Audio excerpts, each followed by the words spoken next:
Chapters 537 Zhu Songzi, 538 Challenge, 539 Rank 5 Peak Stage, 541 vs3.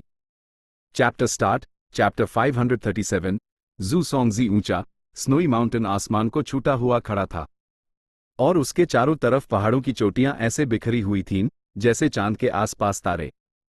आसमान का रंग हल्का नीला था। पतली पतली बर्फ हवा में धीरे से उड़ रही थी और जमीन पर गिर रही थी।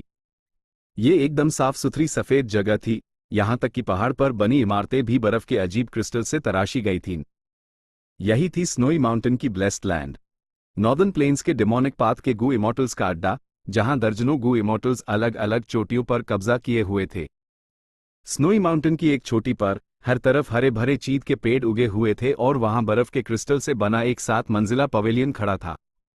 पवेलियन के बोर्ड पर 3 बड़े शब्दों में लिखा था, जू सॉन्ग पवेलियन। इस छोटी का मालिक जू सॉन्गजी नॉर्दर्न प्लेन्स का एक मशहूर रैंक 6 डेमोनिक पाथ गू इमॉर्टल था। वो लंबा और पतला था, उसके बर्फ जैसे सफेद बाल जमीन तक पहुंचते थे और उसने हल्के नीले रंग का चोगा पहना हुआ था। इस वक्त वो जू सॉन्ग पवेलियन की सबसे ऊपरी मंजिल पर था और वहां से स्नोई माउंटेन की इस चोटी को देख रहा था जो सिर्फ और सिर्फ उसकी थी। उसकी ऊँच गहरी नीली थी और उसकी गहरी नजर अपने हजारली के इलाके पर घूम रही थी। स्नो पाइन्स अच्छे से उग रहे हैं। 2 साल पहले लगाए गए स्नो विलोज अब 10,000 से ज्यादा हो गए हैं। इस साल गू वॉर्म्स की पैदावार लगभग 300 रैंक 5 गू के करीब थी। रिसर्च के लिए कुछ रखने के बाद भी आइस पथ और वाटरपाथ गू वॉर्म्स एक्स्ट्रा बच गए हैं। इन्हें बेचकर मैं कम से कम 2-3 इमॉर्टल एसेंस स्टोन्स कमा सकता हूं। ऑफ कोर्स मेरा सबसे इंपॉर्टेंट इनकम सोर्स अभी भी स्नोमैन गुलामों का बिजनेस है। जू सॉन्गजी ने अपनी छोटी पर 6 अलग अलग इंसानी कबीलों को पाल रखा था। वो सब स्नोमैन थे। स्नोमैन अलग अलग इंसानों की प्रजातियों में से एक थे जो ठंडे बर्फीले इलाकों में रहते थे। उनकी स्किन सफेद, बर्फीली नीली और बाल हल्के नीले रंग के थे। जब वो मरते, उनका खून और मांस का शरीर एक बर्फीली मूर्ति में बदल जाता था। स्नोमैन आमतौर पर ना रोड ना हंसते, इसलिए उनके आंसू बहुत रेयर होते थे। ज्यादातर स्नोमैन अपनी पूरी जिंदगी में कभी खुशी या दर्द से रोने का अनुभव नहीं करते थे। लेकिन अगर कोई स्नोमैन आंसू बहाता तो उसके आंसू तुरंत बर्फ में जम जाते। आइसी तेज कीमती गू रिफाइनमेंट मटेरियल द जिन्हें गू मास्टर्स बहुत पसंद करते थे। जू सॉन्गजी ने एक बार चारों तरफ देखा और संतुष्टि से सिर हिलाया। स्नोमैन के चेहरे पर कोई एक्सप्रेशन नहीं होता था, लेकिन जू सॉन्गजी उन्हें अनवेरिएंट इंसानों में से मानता था जिनकी आत्मा इंसानों के सबसे करीब थी। कई गू इमॉर्टल स्नोमैन को पालते द और उनके आइसी तेज के लिए अन पर बेरहमी से जुल्म करते थे। आइसी तेज गू रिफाइनमेंट के कई एरिया में इस्तेमाल किए जा सकते थे और इसलिए ट्रेजर येलो हेवन में इसका बिजनेस खूब चल रहा था। कई गू इमॉर्टल्स ने स्नोमैन को उनके आइसी तेज से फायदा उठाने के लिए कत्ल किया और मारा। जू सॉन्गजी ने भी पहले ये शेडी बिजनेस किया था, लेकिन जल्दी उसने देखा कि स्नोमैन को बेचने का मार्केट उनके आइसी तेज से कहीं ज्यादा प्रॉफिटेबल था। तब से उसने स्नोमैन को पालना शुरू कर दिया और उन्हें ट्रेजर येलो हेवन में दूसरे गू इमॉर्टल्स को टॉर्चर करने के लिए बेचना शुरू कर दिया। स्नोमैन अपनी पूरी जिंदगी में ज्यादा से ज्यादा 3 बार रो सकते थे और आंसुओं की संख्या 7 बूंदों से ज्यादा नहीं होती थी। हर बार जब वो आंसू बहते, स्नोमैन की उम्र और लाइफ एसेंस बहुत तेजी से कम हो जाती थी। जितना ज्यादा स्नोमैन आंसू बहते, उतनी ही तेजी से वो बूढ़े होते और अपनी मौत के करीब पहुंच जाते। लेकिन स्नोमैन को पालने में ज्यादा खर्चा नहीं होता था। इसके अलावा जू सॉन्गजी के पास स्नोई माउंटेन की ये छोटी थी जो स्नो पाइन्स, स्नो ट्रीज और स्नोमैन के विकास के लिए बहुत फायदेमंद थी। इसलिए स्नोमैन बेचने से उसका मुनाफा आंसू बेचने से कहीं ज्यादा था। वो पैसा कमाने में माहिर था और सालों से अपने इस थ्राइविंग बिजनेस से उसने बड़ी मात्रा में इमॉर्टल एसेंस स्टोन्स जमा कर लिए थे और गू इमॉर्टल सर्कल में उससे अमीर माना जाता था। लेकिन उसका एक बड़ा अफसोस था। रैंक 6 गू इमॉर्टल बने हुए दशकों बीत गए थे, लेकिन उसके पास एक भी इमॉर्टल गू नहीं था। चाहे उसके पास कितने भी इमॉर्टल एसेंस स्टोन्स हों, वो इमॉर्टल गू नहीं खरीद सकता था। आखिरकार हर इमॉर्टल गू का सिर्फ एक हाई पीस होता था। दूसरे लोग उस बेचते नहीं थे, भले ही उनके पास हो। ज्यादा से ज्यादा वो इमॉर्टल गू के बदले इमॉर्टल गू एक्सचेंज करते थे। अब माँ ट्राइब आखिरी कदम तक पहुंच गई है। अगर वो ही ट्राइब पर जीत हासिल करके इंपीरियल कोर्ट में एंटर कर पाई तो शायद मुझे 88 ट्रू यांग बिल्डिंग से अपना पहला इमॉर्टल गू मिल जाए। जू सॉन्गजी सारी बातों के बारे में सोच रहा था जब अचानक उससे कुछ महसूस हुआ और उसने आराम से अपना हाथ हिलाया। स्पेस फट गया और एक लेटर गू अंदर आ गया। जू सोंगजी ने चिट्ठी पढ़ी जो मा ट्राइब की तरफ से मदद की गुहार थी।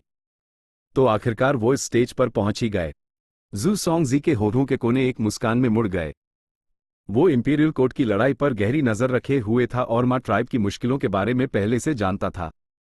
पहले उसने मा ट्राइब से कांटेक्ट किया था, लेकिन मा ट्राइब ने कोई फैसला नहीं लिया था। एफ्लाट्यून की गंभीर स्थिति के कारण मा ट्राइब ने मदद के लिए गुजारिश भेजी थी, जो उसकी पिछली शर्तों को मान लेने जैसा था।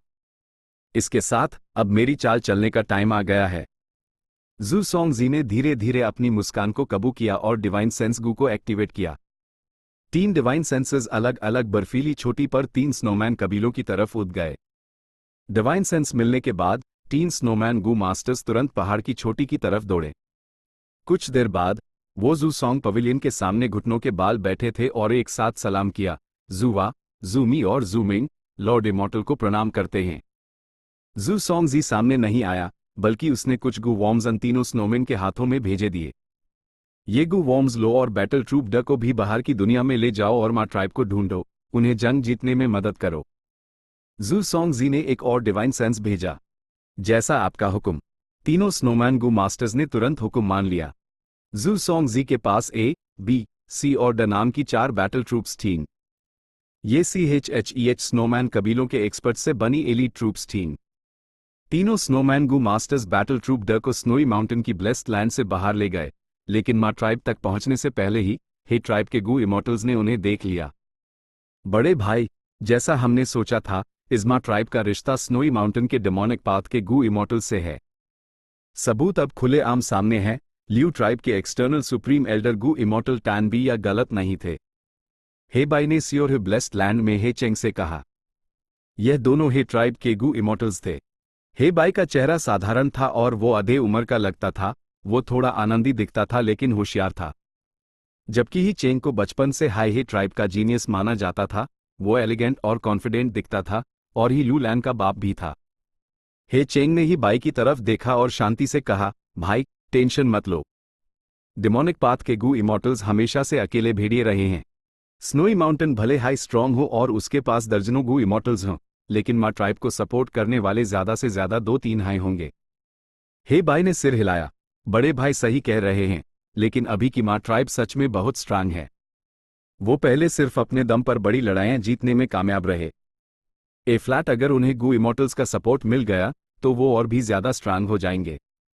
हे चेंग सहमत था जब उसने पूछो, क्या तुमने जांच की है कि मा ट्राइब को सपोर्ट करने वाले डिमोनिक पाथ के गू इमॉर्टल्स कौन हैं? अभी तक नहीं, लेकिन यह आसान होना चाहिए। इसे करो। अगले कुछ दिनों में हम 5 लाख भेड़िए, 300 म्यूटेटेड वुल्व्स, 2 वुल्फ एम्परर्स और कुछ हजार गू वॉर्म्स के साथ दूसरे रिसोर्सेस खरीद कर ही लूलन को देंगे। जी बड़े भाई। और हाँ, ही लूलन को हिदायत दो कि वो जल्द से जल्द जंग खत्म करे ताकि कोई नई प्रॉब्लम्स ना खड़ी हों। हे बाई ने समझदारी से सिर हिलाया और बिना कुछ कहे सियोहन ब्लेस्ड लैंड से चला गया। एक जंग सिर्फ इंसानी जानों की लड़ाई नहीं होती, बल्कि ये एक दूसरे की बुनियाद, एक दूसरे के रिसोर्सेस की जंग होती है। इंपीरियल कोर्ट की लड़ाई आखिरी स्टेज पर पहुंच चुकी थी। हे चेंग और ही बाई, दोनों इमॉर्टल्स जो ही लूलन को सपोर्ट कर रहे थे, धीरे धीरे एक बहुत भारी बोझ महसूस करने लगे थे। बेशक गू इमॉर्टल्स अमीर थे, लेकिन वो इतने लंबे वक्त तक पूरी आर्मी को सपोर्ट नहीं कर सकते थे। रिसोर्सेज और मोर्टल गू की जरूरत बेहद ज्यादा थी। एक हिस्सा उनकी ब्लेस्ड लैंड से आता था, लेकिन ज्यादातर चीजें इमॉर्टल एसेंस स्टोन्स का इस्तेमाल करके ट्रेजर येलो हेवन से खरीदी जाती थीं। इतनी बड़ी मात्रा में इमॉर्टल एसेंस स्टोन्स खर्च होने से ही बाई और ही चेंग दोनों अंदर से परेशान थे। इंपीरियल कोर्ट की लड़ाई असल में एक खेल था, लेकिन यह ऐसा खेल नहीं था जिसे हर गू इमॉर्टल अफोर्ड कर सकता। कई गू इमॉर्टल्स इस खेल में एक इमॉर्टल गू हासिल करने के लिए बहुत बड़ा दाम लगाते थे। आखिर में, अगर उनका चुना हुआ पक्ष इंपीरियल कोर्ट का मालिक नहीं बन पाता, तो उन्हें भयानक हार का सामना करना पड़ता, यहां तक कि बैंकरप्ट होने के भी एग्जाम्पल्स थे। लेकिन अगर वो जीत जाते और 88 ट्रू यांग बिल्डिंग से इमॉर्टल गू हासिल कर लेते, तो उनका सारा इन्वेस्टमेंट वसूल हो जाता। आखिरकार, चाहे उनके पास कितने भी इमॉर्टल एसेंस स्टोन्स हों, वो एक इमॉर्टल गू नहीं खरीद सकते थे। 10 दिन बाद हे ट्राइब और मा ट्राइब ने एक और जंग शुरू की। फौजें एक ना खत्म होने वाले बैटल फॉर्मेशन में खड़ी थीं। मैं टेंट में ही लू लैन अपनी मेन सीट पर बैठा था। उसकी ऊँग सामने देख रही थीं और उसका हीरोइक स्पिरिट छलक रहा था। पिछले 2 बार हमने मा ट्राइब को कोई बड़ा नुकसान नहीं पहुंचाया, इस बार हम उन्हें अच्छा सबक सिखाएंगे। एक सुपर ट्राइब बनना इतना आसान नहीं है, HMPH। कौन पहले जाएगा? जैसे ही उसने बोलना खत्म किया, वाटर डेमन हाओजी ल्यू उठा और झुका। लॉर्ड अलायंस लीडर, मैं पहले जाना चाहूंगा। हे लूलैन ने संतुष्टि से सिर हिलाया। वाटर डेमन हाओजी ल्यू एक एक्सपर्ट था जिसने हीरोज असेंबली के टाइम से हाई उसके सामने सरेंडर करने का फैसला किया था, और वो इंपीरियल कोर्ट की इस लड़ाई में पूरे सफर में मदद और लड़ाई करता रहा था, और इस स्टेज तक उसने अनागिनत दुश्मनों को मारा था और बड़े बैटल कॉन्ट्रीब्यूशंस दिए थे। हालांकि पेई यान फी भी ल्यू वेनवू के हारने के बाद ही ट्राइब से जुड़ गया था, लेकिन वो रैंक 4 हाओजी ल्यू की पहले जनरल की पोजीशन को हिला नहीं सका। हाओजी ल्यू, हे ट्राइब आर्मी का एक पुराना जनरल था, और उसकी वफादारी जो उसने कई बार जाहिर की थी, अगर कुछ अनएक्सपेक्टेड नहीं हुआ तो हे ट्राइब के इंपीरियल कोर्ट का मालिक बनने के बाद उससे एक एक्सटर्नल एल्डर के रूप में ले लिया जाएगा। हे ट्राइब हुआंग जिन ब्लड लाइन वाली एक सुपर ट्राइब थी, नॉर्दर्न प्लेन्स के बादशाहों में से एक। अगर हाओजी ल्यू हे ट्राइब में शामिल हो जाता तो ये एक बड़े पेट के नीचे पनाह लेने जैसा होता, बिल्कुल वैसे ही जैसे विंड डेमन टैन वुफन डोंगफैंग ट्राइब में शामिल हो गया था। हाओजी ल्यू बैटलफील्ड में घुसा और ताने मारने लगा। मा शांगफंग ने नाक सिकोड़ी और उसकी तरफ इशारा किया, फिर से ये वाटर डेमन, कौन जाकर इससे सबक सिखाएगा? लॉर्ड अलायंस लीडर, इस बार मुझे उससे निपटने दीजिए। एक गंवार सा आदमी उठा। वो मा ट्राइब का जनरल था, रैंक 4 ट्रांसफॉर्मेशन पाथ गू मास्टर, चेंगहू। मा शांगफंग मान गया। चेंगहू बेसब्री से फ्रंट लाइन पर गया और हाओजी ल्यू से लड़ने लगा। हाओजी ल्यू ने चालाकी से जबरदस्त ऑफेंस के साथ हमला किया। उसके चारों तरफ पानी की लहरें हो रही थीं। अपने बैटल मेरिट से एक्सचेंज किए गए कई कीमती और रेयर गू की वजह से हाओजी ल्यू की मौजूदा बैटल स्ट्रेंथ उस वक्त से कहीं ज्यादा थी जब उसने इंपीरियल कोर्ट की लड़ाई शुरू की थी। दोनों तरफ से एक के बाद एक मूव्स का एक्सचेंज हुआ, और 10 से ज्यादा राउंड्स के बाद हाओजी ल्यू ने धीरे धीरे अपर हैंड हासिल करना शुरू कर दिया। चेंगहू घुटन महसूस कर रहा था क्योंकि उससे लगातार डिसएडवांटेज में धकेला जा रहा था। उसने गुस्से में एक दहाड़ मारी और अपना किलर मूव एक्टिवेट किया और एक स्लांट आई टाइगर में बदल गया। टाइगर खतरनाक और ताकतवर था, उसने तुरंत हारती हुई सिचुएशन को पलट दिया। हाओजी ल्यू अपने तेज ऑफेंस के लिए जाना जाता था, लेकिन उससे टाइगर के हमलों को रोकने में मुश्किल हो रही थी, और वो सिर्फ पीछे हट सकता था, अपनी बैटल टैक्टिक्स को डिफेंड और काउंटर अटैक में बदलकर। Chapter 538 challenge swoosh swoosh. नीली पानी की धार निकली। टेढ़ी आंख वाला टाइगर दहाड़ा, ऐसी आवाज जैसे बिजली कड़क रही हो। ये था रैंक 4 टाइगर रोगू। टाइगर के दहाड़ने की साउंड वेव्स हवा में लहरें पैदा कर रही थीं। जैसे ही वो पानी की धारों से टकराई, पानी एक भारी बारिश में फट गया। जब चेंगहू टेढ़ी आंख वाला टाइगर बन गया, उसका ऑफेंस जबरदस्त हो गया और उसने तुरंत एक डोमिनेटिंग ऑरा फैला दिया। टाइगर रोगू साउंड वेव्स भेजता है। टाइगर क्लोरगू में जबरदस्त तेजी है। टाइगर स्किन गू का डिफेंस सुपर है। टाइगर टूथ गू भालों की तरह न्यूकीले हैं, उनकी पेनिट्रेशन एबिलिटी कमाल की है। टाइगर टेल गू चाबुक की तरह मजबूत, अपने हाथों की तरह हिलता है। ट्रांसफॉर्मेशन पाथ के गू मास्टर्स अपने किलर मूव के लिए जरूरी गू वॉर्म्स जमा करते हैं।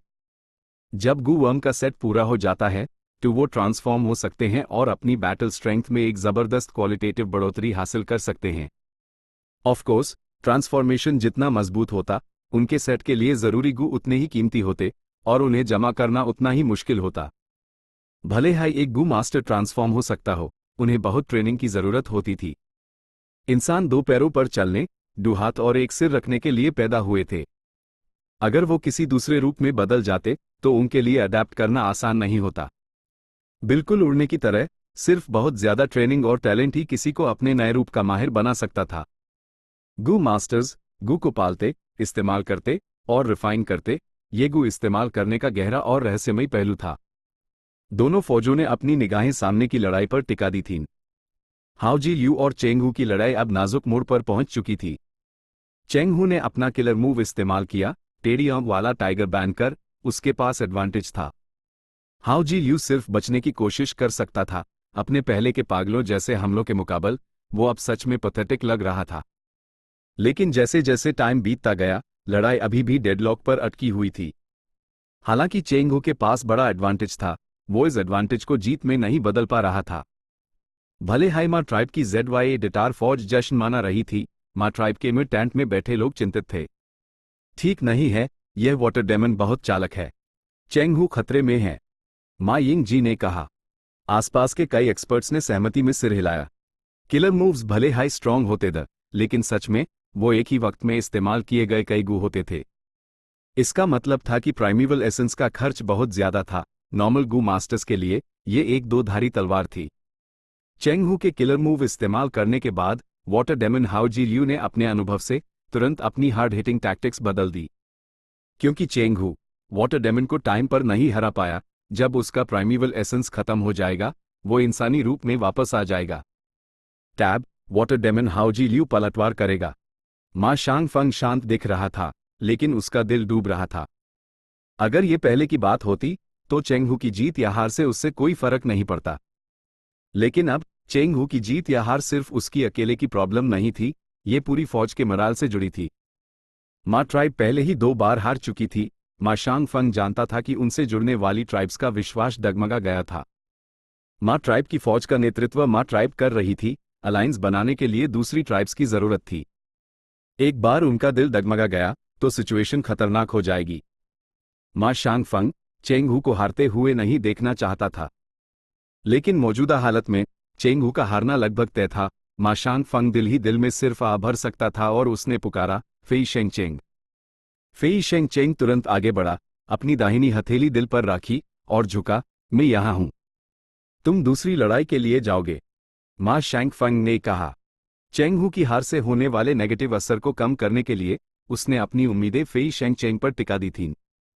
फेई शेंगचेंग एक खतरनाक जनरल था। पहले उसे फी ट्राइब में अलग थलग कर दिया गया था और वो आगे नहीं बढ़ पा रहा था। इसलिए मा ट्राइब ने उससे एक मुखबिर के तौर पर इस्तेमाल किया और फी ट्राइब के अंदर की पॉलिटिकल फाइट के दौरान उन्होंने उनके कमजोर होने पर एक सरप्राइज अटैक किया और फी ट्राइब को कब्जाने में कामयाब रहे। फेई शेंगचेंग के मा ट्राइब, जो एक समझदार शासक द के सामने सरेंडर करने के बाद उसने कई उपलब्धियां हासिल कीं और उससे बहुत इज्जत और तरबियत दी गई। इस वक्त वो लड़ाई के मैदान के सामने आया और चिल्लाया, यह फेई शेंगचेंग है। इंपीरियल कोर्ट कॉन्टेस्ट शुरू होने के बाद से इसने 8 रैंक 4 एक्सपर्ट्स को मारा है। एक पिछली लड़ाई में इसने नमनसगू का इस्तेमाल करके अकेले ही अपने लेवल के 3 एक्सपर्ट्स से लड़ा और जबरदस्त काबिलियत दिखाई। हे ट्राइब के टेंट में सन शीह ने कहा।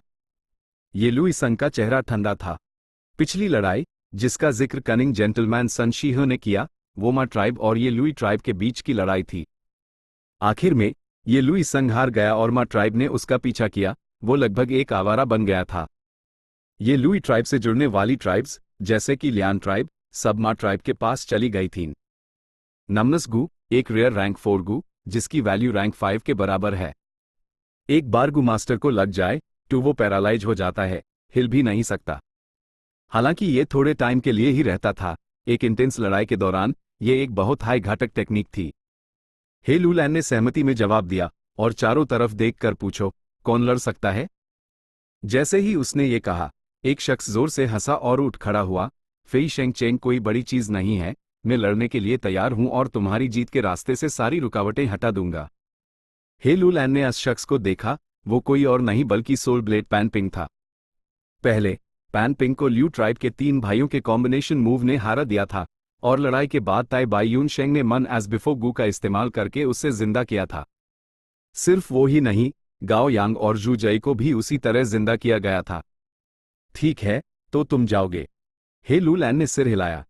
अगर ये लड़ाई की शुरुआत होती तो वो पैन पिंग को इतना इंपॉर्टेंस ना देता। लेकिन दर्जनों लड़ाइयों के बाद पैन पिंग पहले जैसा नहीं रहा था। वो तेजी से पेई यानफी जैसे एक एक्सपर्ट में बदल गया था। फी ट्राइब के लड़के, तू सिर्फ एक गद्दार है, शान और शौकत के लिए भीख मांगने वाला बेशरम बदमाश। तेरा जिंदा रहना ही सबसे बड़ी बेइज्जती है, जल्दी से अपनी मौत कबूल कर। पैन पिंग बैटलफील्ड पर कूड़ा और चिल्लाया, उसका जोश उफान पर था। फेई शेंगचेंग गुस्से में था। उससे अन लोगों से नफरत थी जो उससे ये कहते थे, तू सिर्फ एक डेमोनिक पद का हरामी है। पहले मैंने तुझे अकड़ दिखाने दी क्योंकि ट्यून अभी तक मुझे गुस्सा नहीं दिलाया था। तुरंत दोनों लड़ पड़े। पाल भर में मैदान हमलों से गूंज उठा क्योंकि वो बराबरी की टक्कर दे रहे थे। जब 2 बराबरी के एक्सपर्ट्स लड़ते हैं तो वो एक इंटेंस लड़ाई होती है। असल में दोनों के हालत एक जैसे थे। इंपीरियल कोर्ट कॉन्टेस्ट की शुरुआत में दोनों ही ऐसे लोग थे जिनकी हालत अच्छी नहीं थी। पैन पिंग एक डेमोनिक पाथ गू मास्टर था, उसकी जिंदगी काफी मुश्किल थी। और फी शेंग चेंग, उससे उसके क्लैन में दबाया जाता था और वो अपने गोल्स हासिल नहीं कर सकता था। लेकिन इस इंपीरियल कोर्ट कॉन्टेस्ट की वजह से दोनों ने नाम कमाया और लड़ाइयों से उभार कर सामने आए, साथ ही अपनी ताकत में जबरदस्त बढ़ोतरी हासिल की। पैन पिंग के पास तब सिर्फ एक अच्छा गू था, सोल ब्लेड गू। लेकिन अब उसने अपने बैटल मेरिट्स का इस्तेमाल करके एक शानदार गू वॉर्म्स का सेट एक्सचेंज कर लिया था। उसकी ताकत तेजी से बढ़ गई थी। ये पहले जैसा नहीं था जब वो सिर्फ सोल ब्लेड गू पर निर्भर था। फेई शेंग चेंग के साथ भी यही था। पहले उससे उसके क्लैन में अलग थलग रखा जाता था। भले ही उसके पास गू वॉर्म्स का पूरा सेट था, उसके पास स्ट्रांग इफेक्टिव मेथड्स की कमी थी। उसने भी लड़ाई में बैटल मेरिट्स जमा किए थे और रैंक 5 के बराबर नमनेस गू एक्सचेंज किया। अपने गू वॉर्म्स के साथ मिलाकर उसकी बैटल स्ट्रेंथ तेजी से बढ़ गई। दोनों एक दूसरे से लगातार भिड़ते रहे, लेकिन दोनों की अपनी अपनी चिंताएं थीं। पैन पिंग को नमनेस गू से डर लग रहा था, जबकि फेई शेंग चेंग सोल ब्लेड गू से बच रहा था। सोल ब्लेड गू की बात करें तो ये पैन पिंग की खुशकिस्मती थी। ये उसकी तलवार में रहता था, ना कि गू मास्टर के शरीर या अपच में। पैन पिंग के टुकड़े टुकड़े होने के बाद सिर्फ सोल ब्लेड गू हाई बचा था। उसके बाद जब ताई बायून शेंग ने उसे जिंदा किया तो उसके सारे गू वॉर्म्स चले गए सिवाय सोल ब्लेड गू के। और शुक्र है, पैन पिंग के पास बहुत सारे बैटल मेरिट्स थे जो उसने इस्तेमाल नहीं किए थे। लेकिन गाओ यांग और जू जई इतने लकी नहीं थे। मरने के बाद उन्होंने अपने सारे गू वॉर्म्स खो दिए। सबसे दुर्भाग्य की बात, गाओ यांग का रैंक 5 ट्रेचरस क्लाउड वेव गू भी नाश हो गया। रैंक 5 मैन एज बिफोर गू, ये सिर्फ इंसानी शरीर पर काम कर सकता था, गू वॉर्म्स पर नहीं। लेकिन दोनों शांत आखिरकार जिंदा हो पाना ही सबसे बड़ा फायदा था। उसके बाद उन्होंने अपने गू वॉर्म्स को रिप्लेनिश करने के लिए बैटल मेरिट्स उधार लिए। कई लड़ाइयों के बाद न सिर्फ उन्होंने अपने सारे उधार चुकाए, बल्कि उनके पास कुछ फायदा भी बचा था। डू रैंक 4 एक्सपर्ट्स की लड़ाई ने अनागिनत निगाहें अपनी तरफ खींच ली थीं। मा ट्राइब ने देखा कि फेई शेंग चेंग और पन पिंग डेडलॉक पर और उन्होंने 6 और खतरनाक जनरल्स भेजे दिए। हे लू लैन ने सारे चैलेंजेस कबूल किए, पेई यानफी, गाओ यांग, जू जई और दूसरों को भेजते हुए। जब 6 जोड़ी एक्सपर्ट्स लड़ रहे थे, चेंग हो आखिरकार हार गया। वाटर डेमन हाउ जी ल्यू के पास उसका पीछा करने की ताकत नहीं थी, वो सिर्फ चेंगहू को सुरक्षित भागते हुए देख सकता था। हे ट्राइब का मराल बढ़ गया, लेकिन जल्द ही तीसरी लड़ाई में मा ट्राइब जीत गई और उसको बराबर कर दिया। दोनों तरफ से एक्सपर्ट्स भेजते रहे और दोनों फौजों के सामने 30 से ज्यादा बैटल रिंग्स बन गए। इसका मतलब था कि लगभग 70 रैंक 4 गू मास्टर्स एक साथ लड़ रहे थे। ये एक शानदार नज़ारा था। पूरे नॉर्दर्न प्लेन्स में अरबों लोग जिनमें से ZYA डटार मॉर्टल्स दी, लेकिन सिर्फ कुछ 100 रैंक 4 गू मास्टर्स और 50 से भी कम रैंक 5 गू मास्टर्स। यह इंपीरियल कोर्ट की लड़ाई की वजह से ही था कि ये सब लोग जमा हुए और एक दूसरे से टकराए, जोर शोर से मुकाबला करते हुए। जिंदगी और मौत की इस लड़ाई में कमजोर खत्म हो जाते, जबकि और भी मजबूत गू मास्टर्स उभार कर आते। यह इंपीरियल कोर्ट की लड़ाई के अंत के करीब था। चाहे ही ट्राइब हो या मा ट्राइब, दोनों हाई बड़ी ताकतें थीं। गू इमोर्टल्स को छोड़कर दोनों फौजों का स्केल सुपर ट्राइब से कहीं ज्यादा था। दोनों फौजों के सभी सदस्य निश्चित रूप से उत्साहित और एम्बिशन से भरे हुए थे। सिर्फ फैंग युआन शांत था। अपनी पिछली जिंदगी में उसने इससे भी बड़े इवेंट्स देखे थे। वो पांचों रीजन्स की केओटिक लड़ाई थी। वो सच में अशांति का दौर था। लॉर्ड अलायंस लीडर, मैं लड़ना चाहता हूं। एक नौजवान रैंक 4 गू मास्टर आगे बढ़ा, क्योंकि वो अपने लड़ने के जोश को रोक नहीं पा रहा था। ये कोई और नहीं बल्कि गे ग्वांग था। गे ग्वांग गे ट्राइब का लीडर था। वो पहले रैंक 3 था, लेकिन इतनी सारी लड़ाइयों के बाद वो बच गया और उसकी ताकत में जबरदस्त इजाफा हुआ और हाल ही में वो रैंक 4 में एडवांस हो गया था। हे लू लैन हैरान रह गया। उसकी नज़र फैंग युआन की तरफ घूमी। फैंग युआन गे और चांद ट्राइब का सुप्रीम एल्डर था। दोनों ट्राइब्स उसके कंट्रोल में थीं। फैंग युआन ने ही लू लैन की सवालिया नज़र को महसूस किया और हल्के से हुक्म दिया, पीछे हटो गे ग्वांग, तुम एक ट्राइब लीडर हो, तुम खुद को खतरे में कैसे डाल सकते हो? गे ग्वांग आज्ञाकारी होकर पीछे हट गया। फैंग युआन ने पूछो, चैंग बियाओ कहाँ है? लॉर्ड ली यहाँ हूँ। चैंग बियाओ का चेहरा बीमार लग रहा था। वो पिछली लड़ाई की चोटों से अभी तक ठीक नहीं हुआ था। लेकिन फैंग युआन ने इसकी परवाह नहीं की और कहा, तुम लड़ने जाओगे। चैंग बियाओ कुछ कहना चाहता था लेकिन कह नहीं पाया। उसके दिल में जबरदस्त गुस्सा भरा हुआ था। जब से वो ही अलायंस आर्मी में शामिल हुआ था, फैंग युआन उससे हर बड़ी लड़ाई में हिस्सा लेने का ऑर्डर देता था। भले ही वो एक मशहूर एक्सपर्ट था, वो इतनी हाई इंटेंसिटी की लगातार लड़ाइयां नहीं झेल सकता था। कमीना, ये चांग शनयिन, क्या ये मुझे जानवर की तरह ऑर्डर दे रहा है? मेरी इस कमजोर हालत का फायदा उठा रहा है, मैं इसका विरोध नहीं कर सकता। मैं इंतजार करूंगा और से लूंगा, अभी बहुत लंबा सफर तय करना है। अगर मैं तुझे 10 साल पहले से ज्यादा नुकसान पहुंचा सकता था, तो इतने सालों बाद भी मैं तुझे नर्क भेजे सकता हूं। चैंग बियाओ दिल ही दिल में चिल्लाया, लेकिन ऊपर से उसने फैंग युआन के ऑर्डर्स को मानना चुना, अपने जख्मी शरीर को बैटलफील्ड में घसीटते हुए। Chapter 539, rank 5 peak stage. Chang Biao के मैदान में आने पर मा ट्राइब ने एक महिला एक्सपर्ट को भेजा। इस शख्स का नाम शीजू था, एक रैंक 4 पीक स्टेज गू मास्टर, आइस पाथ की एक मशहूर एक्सपर्ट। उसके पास एक रैंक 5 फ्लाइंग स्नो गू था जिसे एक्टिवेट करने पर भारी बर्फबारी हो सकती थी और हजारों कदम के दायरे को एक आइस जोन में बदल सकती थी। जब चांग बियाओ ने इस एक्सपर्ट को देखा, तो उसने मन ही मन कहा, यह मुश्किल होगा। भले ही वो अपने पीक कंडीशन में होता, उससे इस औरत का सामना करते वक्त सावधान रहना पड़ता, अब तो वो जख्मी हालत में था। दोनों ने लड़ना शुरू किया। शीजू का ऑफेंस तेज था जबकि चैंग बियाओ लड़ाई को लंबा खींचने के लिए बचने की कोशिश कर रहा था। इससे वो लाजमी तौर पर एक डिसएडवांटेजेस सिचुएशन में आ गया। लड़ाइयां चलती रहीं और जैसे जैसे वक्त गुजरा, कुछ रैंक 4 गू मास्टर्स हार गए, कुछ चोट लगने की वजह से पीछे हट गए और कुछ दुश्मन के हाथों मारे गए। दोनों तरफ कैजुअल्टीज हुई थीं, लेकिन ओवरऑल सिचुएशन के हिसाब से ये एक ड्रॉ था। धीरे धीरे दोनों तरफ के में टेंट में रैंक 4 गू मास्टर्स कम होते गए, उनके पास आगे भेजने के लिए लोग नहीं बचे थे। गू ट्राइब लीडर, अब आप अपनी ताकत दिखाएं। हे लूलैन की नजर एक आदमी पर पड़ी जो सीधा बैठा था। गू ट्राइब लीडर गू गो लॉन्ग एक अर्थपात गू मास्टर था जिसने एक बार पत्थरों का पहाड़ बनाकर ही ट्राइब की फौज को बड़ी मुश्किल में डाल दिया था और ही लूलन को पीछे हटने का सोचने पर मजबूर कर दिया था। लेकिन ताई बायुन शेंग के आने के बाद हे ट्राइब जीत गई और गू ट्राइब हारी हुई तरफ के रूप में ही ट्राइब की फौज में शामिल हो गई। गू गो लॉन्ग के आने से मा ट्राइब की फौज में हड़कंप मच गया। यह रैंक 5 एक्सपर्ट का पहला अपीयरेंस था। मा शांगफंग ने तुरंत जवाब देते हुए चेंग ट्राइब के लीडर चेंग लॉन्ग को भेजे दिया। ये शख्स ट्रांसफॉर्मेशन पाथ का एक रैंक 5 एक्सपर्ट था और चेंग हू का बड़ा भाई था। गू गो लॉन्ग ने चेंग लॉन्ग को देखकर हल्का सा झुका और नम्रता से कहा, तो यह चेंग ट्राइब लीडर हैं, कृपया मुझे पॉइंटर्स दें। चेंग लॉन्ग हंसा, मेन ट्राइब लीडर गो लॉन्ग को सिखाने की हिम्मत नहीं करूंगा, चलिए बस अपने मूव्स आजमाते हैं। दोनों ने अपनी लड़ाई ऐसी शान से शुरू की कि इसने सबको दबा दिया और अनागिनत निगाहों का माकाज बन गई। गू गो लॉन्ग स्थिर और शांत मूवमेंट्स के साथ अटैक और डिफेंड कर सकता था, जबकि चेंग लॉन्ग आसमान में आजादी से उड़ रहा था, खतरनाक और शांत। जब दोनों ने 20 मूव्स एक्सचेंज कर लिए, ही लूलैन ने एक और रैंक 5 एक्सपर्ट लुओ बोजुन को भेजा। लुओ बोजुन पहले ल्यू वेन वू के साथ था, लेकिन ल्यू ट्राइब के ही ट्राइब से हारने के बाद वो ही ट्राइब की फौज के हाई अप्स में से एक बन गया। मा ट्राइब ने भी लुओ बोजुन से निपटने के लिए एक रैंक 5 एक्सपर्ट भेजा। रैंक 5 एक्सपर्ट्स के मामले में मा ट्राइब किसी भी तरह से कम नहीं थी। पहले नूरतू ने टाओ ट्राइब को अपने में मिलाया लेकिन फिर यांग ट्राइब से हार गया, जिसे फिर ये लुई ट्राइब ने हमला किया। आखिर में मा ट्राइब ने ये लुई ट्राइब को हराकर आखिरी विजेता बनी। इस लड़ाई से मा ट्राइब ने कई बड़ी ट्राइब्स को हासिल किया, Chilian tribe, Cheng tribe, Chao tribe, Lui tribe, Tao tribe, Yang tribe और अन्य मजबूत ताकतें।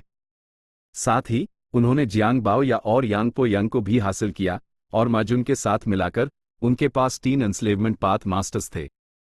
रैंक 5 गू मास्टर्स ZYA डिटार पावर और प्रेस्टीज की पोजीशंस पर थे। लड़ाई में उनकी बात करने का लहजा रैंक 4 गू मास्टर्स के उबलते हुए कातिलाना इरादों के मुकाबले कहीं ज्यादा शांत और सौहार्दपूर्ण था। जब वो अटैक करते तो वो एक दूसरे की फीलिंग्स का ख्याल रखते हुए अपनी कुछ ताकत रोक लेते, क्योंकि अगर वो मर जाते तो उनकी ट्राइब बिना लीडर के हो जाती और ही ट्राइब या मा ट्राइब द्वारा निगल ली जाती। भले ही वो दुश्मन के लिए दुश्मनी रखते द, उनका दिल अभी भी अपनी ट्राइब के फायदे से जुदा था। भले ही वो जहर की कसम के बंधन में थे, कुछ अनकहे नियम थे। फैंग युआन अपनी सीट से शांति से लड़ाई देख रहा था। उसने सिर्फ रैंक 4 पीक स्टेज कल्टिवेशन दिखाया था, लेकिन एक एंस्लेवमेंट मास्टर और एक अहम किरदार होने के नाते जो पूरी सिचुएशन को प्रभावित कर सकता था, उसकी पोजीशन खास थी और अनरैंक 5 ट्राइब लीडर्स से ऊपर थी। क्या कमाल की चाल है जायंट सन इमॉर्टल वेनरेबल की, सच में एक जबरदस्त प्लान। जब वो खुद इंपीरियल कोर्ट की लड़ाई में हिस्सा ले रहा था, फैंग युआन को सच में ज्यादा से ज्यादा अभिभूत महसूस हो रहा था।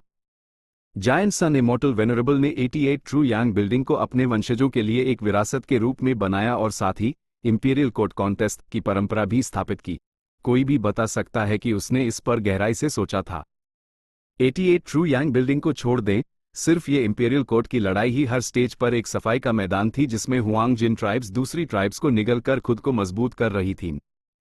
साथ ही समा के जमा होने से लड़ाइयों के दौरान बैटल मेरिट्स इकोनॉमी अनोखे ढंग से विकसित हुई और जंग के हर जाने के जरिए टेक्नोलॉजी और स्किल्स का आदान प्रदान हुआ, जिसने हुआंग जिन परिवार की बुनियाद को और गहरा किया। और भी ज्यादा जरूरी बात, सर्वाइवल ऑफ द फिटेस्ट का नियम था जिसने गू मास्टर्स को जिंदगी और मौत के किनारे अपनी ताकत इस्तेमाल करने पर मजबूर किया और उन्हें एक्सपर्ट्स बनाया। हुआंग जिन ट्राइब्स के लिए ये गू इमॉर्टल सीड्स को छानने जैसा था। जायंट सन इमॉर्टल वेनरेबल अब जिंदा नहीं था, लेकिन उसका प्रभाव अभी भी पूरे नॉर्दर्न प्लेन्स पर शासन कर रहा था। इमॉर्टल वेनरेबल के मुकाबले मैं इस वक्त सिर्फ एक चींटी जैसा हूं, लेकिन यह भी इसलिए हुआ क्योंकि मैंने इस इंपीरियल कोर्ट की लड़ाई का फायदा उठाया कि मेरी ताकत तेजी से बढ़ सकी। फैंग युआन ने फिर अपना थोड़ा सा ध्यान अपने अपर्चर में देखने के लिए लगाया। उसके अपर्चर में कई नए गू वॉर्म्स थे, ज्यादातर रैंक 4 एक रैंक 3 के साथ और एक रैंक 5 एसूरस ज़ॉम्बी गू और एक रैंक 5 अर्थ ओवरलॉर्ड गू। जब से फैंग युआन को 3 हेड 6 आर्म्स किलर मूव से इंस्पिरेशन मिली थी, वो अपनी फाउंडेशन और इमेजिनेशन को जोड़कर अपनी रिसर्च में कुछ प्रोग्रेस कर रहा था। उसने रिसर्च के नतीजों को एक किलर मूव में बदल दिया जिसे उसने नाम दिया 4 आर्म अर्थ किंग।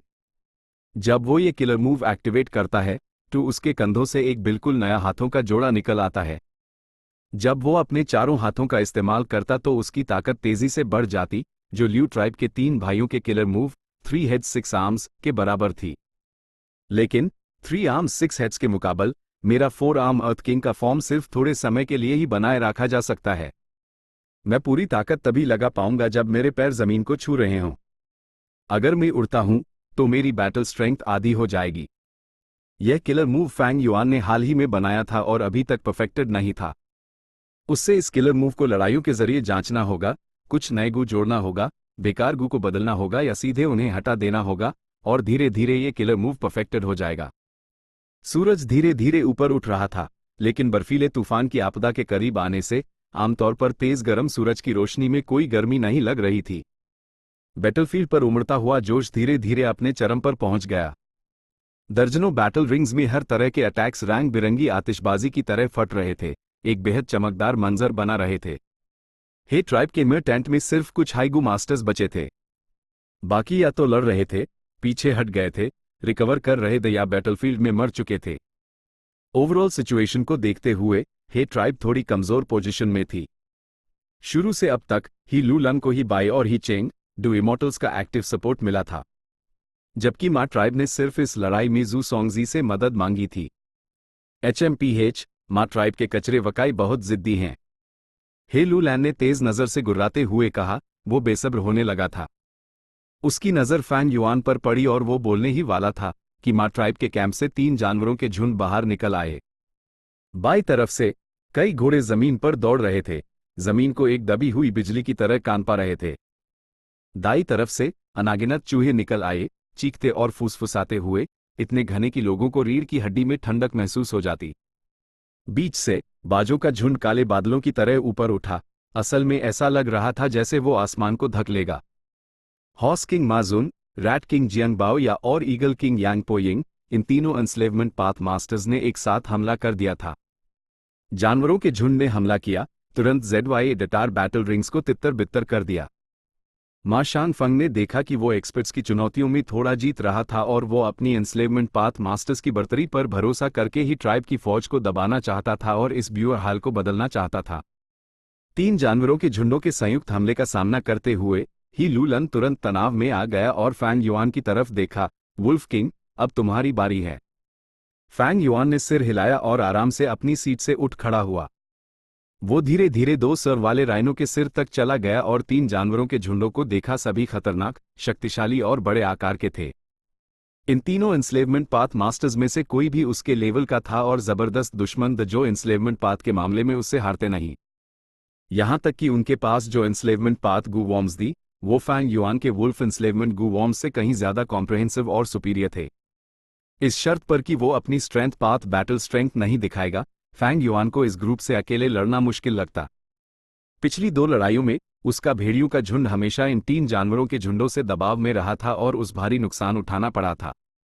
इस बीच माँ ट्राइब ने इस फायदे का इस्तेमाल करके जानवरों के झुंडों को अपनी पीठ को कवर करने के लिए इस्तेमाल किया था और इसलिए वो पिछली 2 बार सुरक्षित रूप से डिफेंस लाइंस के पीछे हट सकते थे। लेकिन इस पल फैंग युआन ठंडा हंसा, उसका दिल जोश से भर गया। उसके एंस्लेवमेंट पाथ गू वॉर्म्स इन तीनों एंस्लेवमेंट पाथ मास्टर्स के मुकाबले थोड़े कमजोर थे, लेकिन लड़ाई से पहले उससे ही ट्राइब के गू इमॉर्टल्स से भारी समर्थन मिला था और उसके भेड़ियों के झुंड का आकार 10 गुना से भी ज्यादा बढ़ गया था। ये भेड़ियों के झुंड फौज के अंदर छुपे हुए थे और कुछ गू वॉर्म्स का इस्तेमाल करके दुश्मन उन्हें महसूस नहीं कर पा रहा था। वुल्फ किंग, मैं यांग पो यंग हूं, क्या तुम मुझसे लड़ने की हिम्मत रखते हो?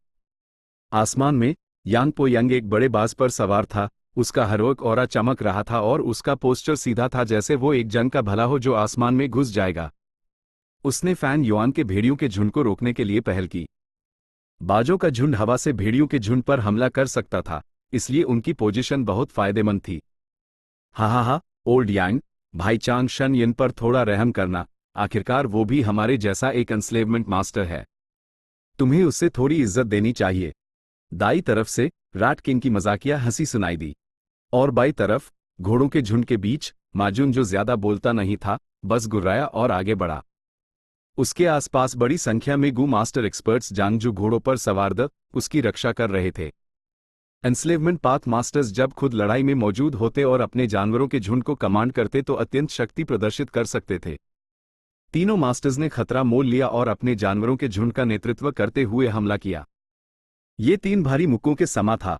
अगर ही ट्राइब की फौज ने इसे ठीक से नहीं रोका तो वो नॉकड आउट हो सकते थे, पूरी सिचुएशन बिगड़ सकती थी और उन्हें मजबूरी में पीछे हटना पड़ता। आखिरकार एक बैटलफील्ड अनिश्चित वेरिएबल्स से भरा होता है। कमजोर के मजबूत के खिलाफ जीतने के कई उदाहरण थे। ऊपर से जब ही ट्राइब सिर्फ थोड़ी सी बर्तरी पर थी, भाई शन यिन ही लूलैन चिंतित चेहरे को छिपा नहीं सका। हालांकि भेड़ियों के झुंड का पैमाना तेजी से बढ़ गया था, 3 जानवरों के झुंडों से भी ज्यादा। उससे चिंता थी कि फैंग युआन उन सबको ठीक से कंट्रोल नहीं कर पाएगा। आखिरकार फैंग युआन ने इतनी बड़ी संख्या में भेड़ियों को कभी कंट्रोल नहीं किया था। अगर वो उन्हें ठीक से कंट्रोल नहीं कर पाया और उलझ गया, या भले ही वो उन्हें कंट्रोल कर ले, वुल्फ किंग के रैंक 4 पीक स्टेज प्राइमेवल एसेंस के साथ वो कब तक टिक सकता था? फैंग युआन दूसर वाले राइनो के सिर पर खड़ा था, चुपचाप, उसकी पीठ ही लूलैन की तरफ थी।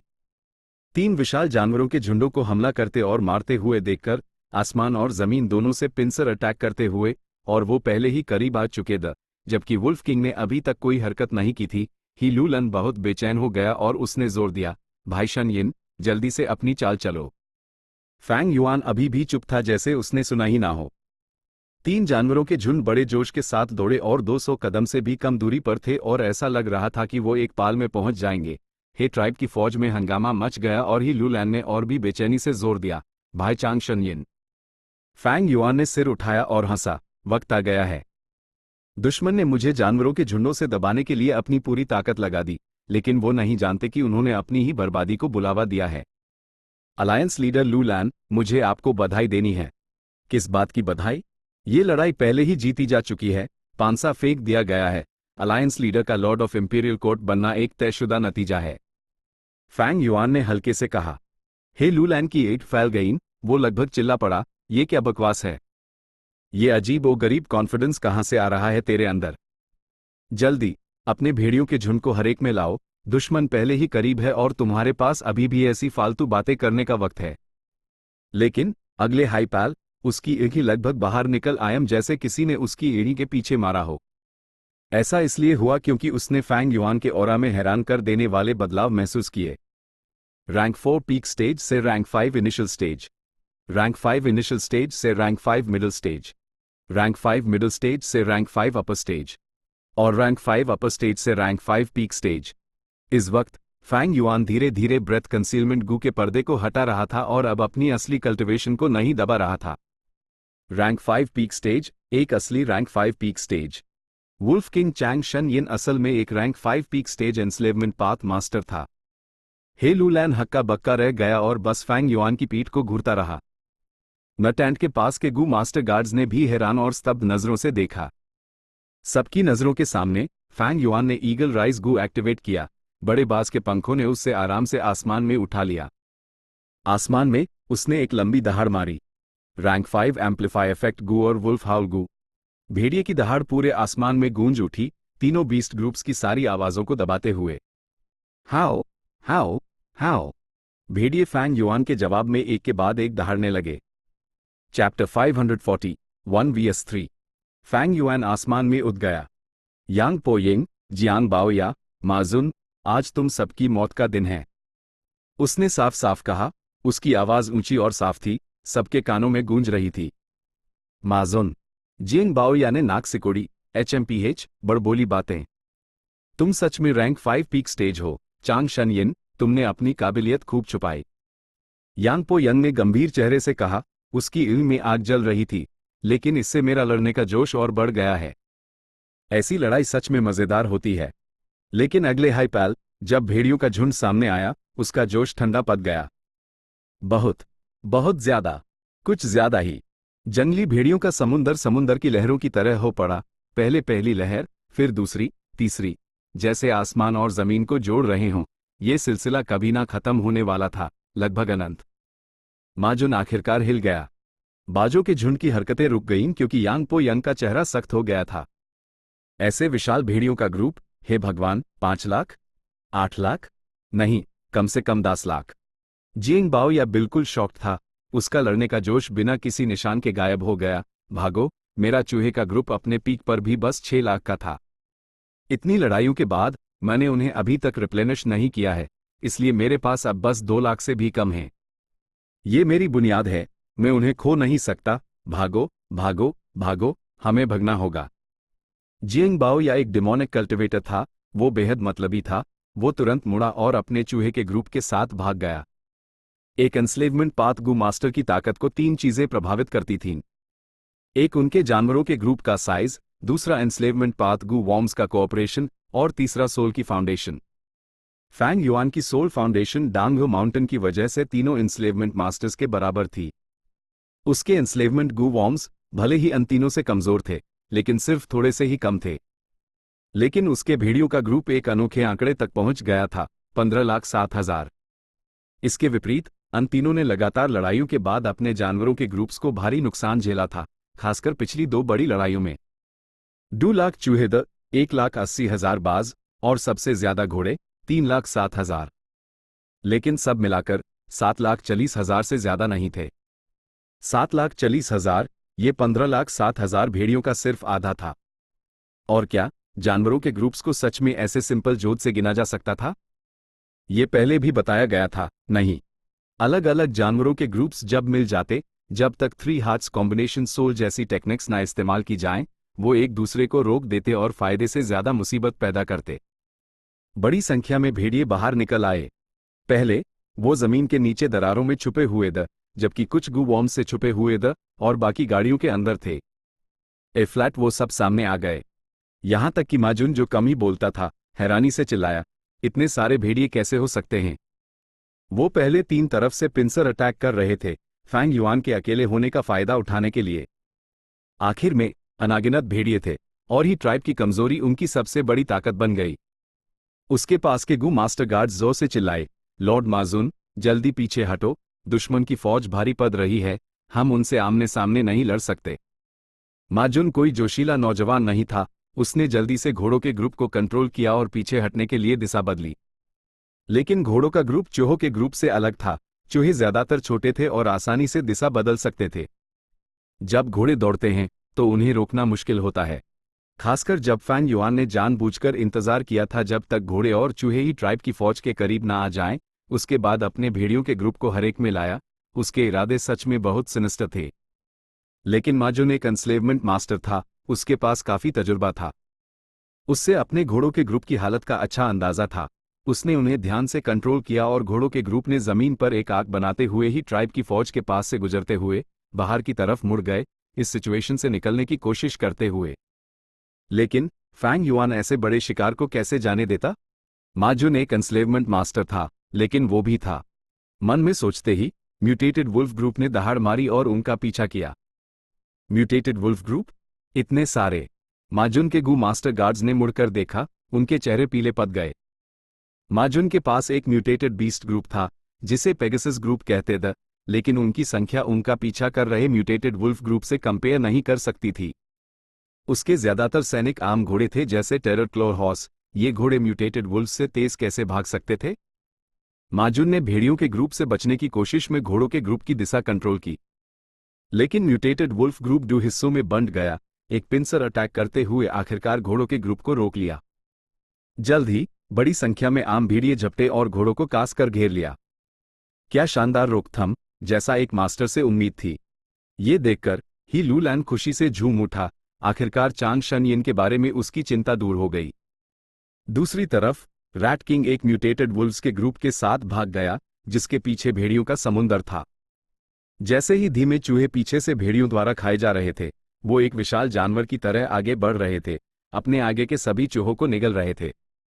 फैंग युआन ने एक नजर डाली और रथ किंग की परवाह करना छोड़ दिया। उसने अपनी नजर आसमान की तरफ घुमा ली। भेड़ियों का ग्रुप जमीन पर दौड़ रहा था, जबकि बाजों का ग्रुप आसमान में उड़ रहा था। बाजों के ग्रुप से निपटना भेड़ियों के ग्रुप की काबिलियत से परे था। इसलिए तीनों जानवरों के ग्रुप्स में, भले ही बाजों का ग्रुप घोड़ों के ग्रुप से कमजोर था, वो बेहतर स्थिति में थे। कमीना, 2 बीस्ट ग्रुप्स को टारगेट किया गया है। घोड़ों का ग्रुप गहरी घेराबंदी में है, जबकि रथ किंग भाग गया। सिर्फ मेरी ही फौज बची है। यांगपो यंग ने अपने कंधों पर भारी बोझ महसूस किया। वो जानता था कि अगर वो जीतना चाहता है तो घोड़ों और चूहों के ग्रुप्स बेहद कीमती बैटल स्ट्रेंथ, किसी एक को भी नुकसान पहुंचने से मा ट्राइब की जीत की उम्मीदें बहुत कम हो जाती। इस सिचुएशन को सिर्फ मैं ही बचा सकता हूं। मुझे बाजों के ग्रुप का इस्तेमाल करके एग्रेसिवली अटैक करना होगा, चांग शनयिन का ज्यादा से ज्यादा ध्यान भटकने के लिए। यांगपो यंग अभी सोच ही रहा था कि फैंग युआन ने सैकड़ों हजार भेड़ियों को कंट्रोल किया और मा ट्राइब के नो टेंट की तरफ एक शानदार अंदाज में हमला कर दिया। यांगपो यिंग 2 मुश्किल फैसलों के बीच फंस गया। अगर हम आमने सामने लड़ते तो मेरा भेड़ियों का ग्रुप तुम्हारे बाजों के ग्रुप से जरूर हारता, लेकिन हम अभी जंग में हैं। अगर मेरा भेड़ियों का ग्रुप बड़ी संख्या में गू मास्टर्स को मारता है, नहीं, भले ही वो सिर्फ उनका ज्यादातर प्राइमेवल एसेंस खर्च कर दे, यह एट्रिशन के हिसाब से एक बड़ी जीत होगी। यांगपो यिंग, तुम क्या करोगे? फैंग युआन की उड़ पानी की तरह शांत थीं और उसके होठों के कोने एक ठंडी मुस्कान में मुड़ गए। यांगपो यिंग तेजी से अपने दिमाग में सोचने लगा, लेकिन जितना वो सोचता उतना ही उसका दिल ठंडा पड़ता जाता। चांग शनयिन का फैसला सच में बहुत ही सिनिस्टर और बुरा था। यह एक घातक वार था। लेकिन थोड़ी देर हिचकिचाने के बाद यांगपो यंग ने अपने दांत पीसे और वुल्फ किंग को रोकने का फैसला किया। इस तरह सेंट्रल वुल्फ ग्रुप को बाजों के ग्रुप से भिड़ना नहीं पड़ा और मा ट्राइब की फौज में सफलतापूर्वक घुस गया। मा शांग फंग का चेहरा लोहे जैसा ठंडा था। उसने जल्दी से अपने बचे हुए एंस्लेवमेंट पाथ गू मास्टर्स को हरेक में लाया और एक टेम्पररी डिफेंसिव लाइन बनाई। लेकिन भेड़ियों का ग्रुप विशाल था और म्यूटेटेड वुल्व्स वैंगार्ड के रूप में थे। ऐसी डिफेंसिव लाइन कागज जैसी पतली थी, आसानी से टूट गई। ये मेरे फैसले की वजह से एक बड़ी गलती थी, लेकिन हम हारे नहीं हैं दोस्तों। सिचुएशन गंभीर है, हमें यहां अपना सब कुछ दांव पर लगाना होगा। मेरे साथ लड़ो, हमारे पास अभी भी ट्रम्प कार्ड्स हैं। मा शांग फंग चिल्लाया जब जुवा और दूसरे रैंक 5 स्नोमैन ने अपना असली रूप दिखाया। साथ ही सिर्फ स्नोमैन से बनी एक एलिट ट्रूप बनाई गई। ऐसे रिइंफोर्समेंट्स देखकर मा ट्राइब की फौज का मराल बढ़ गया। वो शुरुआती घबराहट से शांत हो गए और तेजी से चिल्लाए, मा शांग फंग के साथ लड़ते हुए। पाल भर में भेड़िए दहाड़े और हर तरफ खून के छींटे उड़े। पहले सेंट्रल आर्मी, उसके बाद मा ट्राइब की बाई और दाई फौज। जब गू मास्टर ने आगे बढ़ना शुरू किया, हे लूलैन जोर से हंसा और अपना हाथ हिलाया। उसकी कई एलीट ट्रूप्स हर एक में आ गईं। सभी रिस्पेक्टिव ट्राइब लीडर्स ने भी अपने ट्राइब्समैन को बैटलफील्ड में उतार दिया। दोनों फौजें पूरी ताकत से भिड़ गईं। जानवरों के ग्रुप्स, इंसान आपस में उलझ गए। Fire path, ice path, dark path, light path, हर तरह के गू मास्टर्स बहादुरी से लड़ रहे थे। एक्सपर्ट्स जोर से हंसते हुए अपने दुश्मनों को मार रहे थे, जबकि कमजोर लोग एक दूसरे की मदद कर रहे थे। ग्रुप बनाकर अपनी जान से लड़ा, जीने का एक मौका पाने के लिए। बाजों का ग्रुप चीखा और फैंग युआन पर हमला किया, लेकिन फैंग युआन के पास ही लूलन के पर्सनल गार्ड्स द साथ ही ये लुई संग, हाओ जी लियू, बायन सी शैन, पैन पिंग और दूसरे एक्सपर्ट्स एक मजबूत डिफेंस बनाते हुए बाजों के ग्रुप का हमला बेअसर रहा, जबकि फैंग युआन ने वुल्फ केयर गू का इस्तेमाल करके अपनी विजन की कमजोरी को पार किया, जिससे वो भेड़ियों के ग्रुप को हरेक में लाकर घोड़ों, चूहों और लोगों को मारने में कामयाब रहा। हमारे पास जरूरी काम है, वू ये, तुम लोग जाओ और चांग शन यिन के पास के एक्सपर्ट्स को रोको। बास की पीठ पर यांग पो यंग पसीने से तरबतर था जब उसने हुक्म दिया। वू ये को ग्रीन बथ कहा जाता था, नॉर्दर्न प्लेन्स के 3 फ्लाइंग मास्टर्स में से एक। 3 ओरिजिनल फ्लाइंग मास्टर्स में से फ्लाइंग लाइटनिंग डोंग पोकोंग, डोंगफैंग ट्राइब का हिस्सा था, जो ब्लेस्ड लैंड में वापस चला गया था। वाटर फेरी सॉन्ग किंग यिन पहले ही जंग में मर चुकी थी। सिर्फ ग्रीन बैट वू ये बचा था, जिसे मा ट्राइब ने रिक्रूट किया था। उससे खासकर नए फ्लाइंग मास्टर चांग शन यिन से निपटने के लिए रखा गया था। वू ये ने यह सुना और चिंतित हो गया, अगर हम हमला करते हैं और दूसरी तरफ से हमला होता है तो आपकी सुरक्षा का क्या होगा? यांग पो यंग गर्व से हंसा, मेरे पास थंडर ईगल्स की सुरक्षा है, मैं बेहद सुरक्षित हूं। हे लू लन भी मेरे थंडर ईगल्स के डिफेंस को तुरंत नहीं तोड़ सकता। चिंता मत करो और जाओ, हमारे असैसिन वू मिंग को मत भूलना। वू ये ने यह सुना और उनके दिल कांप गए। फ्लाइंग एबिलिटी वाले ये लोग बाहर निकले, जिससे ही लू लन और दूसरों पर डिफेंस करते वक्त दबाव बढ़ गया। सावधान, वो हमें डिस्टर्ब करने की कोशिश कर रहे हैं, आसानी से बाहर मत निकलो। ये मत भूलो कि उनके पास वूमिंग है। हे लू लैन ने हमला करते हुए गुर्राया और अपने आदमियों को हिदायत दी। चीलियान ट्राइब के लीडर का गॉडसन वूमिंग एक रैंक 5 डार्क पाथ गू मास्टर था। ये लुई संग 7 फौजों के अलायंस को इसलिए हरा सका क्योंकि उसने उनके दुश्मन के कई लीडर्स को मार दिया था, जिससे उनमें डर पैदा हो गया था और उनका मराल गिर गया था। उसके बाद वूमिंग का परफॉर्मेंस शानदार रहा, उसके हाथों कई रैंक 5 गू मास्टर्स मारे गए, जिसमें और भी ज्यादा रैंक 4 गू मास्टर्स शामिल थे। उससे मौजूदा दुनिया का नंबर 1 असैसिन माना जाता था। उसकी शोहरत ने शैडो स्वॉर्ड एक्सपर्ट बायन सी शान को बहुत पीछे छोड़ दिया था। इस वक्त वो अभी तक सामने नहीं आया था, कौन जानता था कि वो बैटलफील्ड के किस हिस्से में छिपा हुआ था। हे लू लन लापरवाही नहीं कर सकता था। एक बार वू मिंग ने फैंग युआन को मारने में सफलता हासिल कर ली तो भेड़ियों का ग्रुप टूट जाएगा और सिचुएशन तुरंत पलट जाएगी। चार्ज करो और वुल्फ किंग चांग शन यिन को मार डालो। सिर्फ ही लू लन हाई नहीं, यांग पो यंग और मा ट्राइब के एक्सपर्ट्स ने भी जल्दी से इस लड़ाई का राज समझ लिया। पाल भर में बड़ी संख्या में गू मास्टर एक्सपर्ट्स हे ट्राइब के में कैंप की तरफ बढ़े। जो कोई चांग शन यिन को मारेगा, मैं उससे 5 मिलियन बैटल मेरिट्स दूंगा। उससे मा ट्राइब का सुप्रीम एल्डर बनाया जाएगा और वो पूरी जिंदगी मा ट्राइब के रिसोर्सेस का आनंद उठाएगा। मा शांग फंग लड़ते और भेड़ियों को मारते हुए जोर से चिल्लाया।